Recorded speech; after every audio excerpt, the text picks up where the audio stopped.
神戸、新大阪、京都、名古屋、新横浜、品川の順に停まります。自由席は1号車から3号車が自由席です。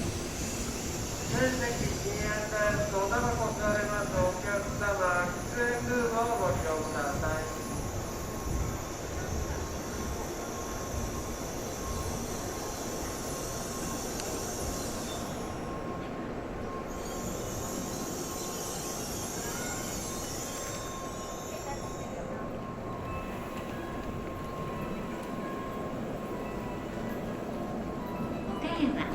岡山です。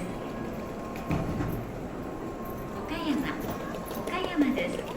ご乗車ありがとうございました。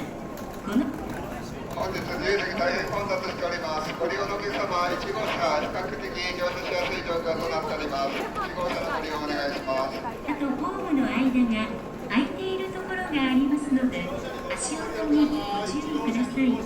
次の停車駅は新神戸です。ご利用のお客様、1号車、2号車ご利用ください。1号車、2号車ご利用ください。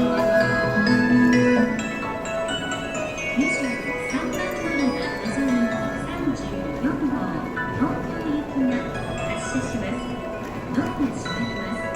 ご注意ください。車内入ってください。お近くのドアから車内に入ってください。お下がりください。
15時36分発岡山市発の光516号東京行きは24番通りが26両編成で到着いたします。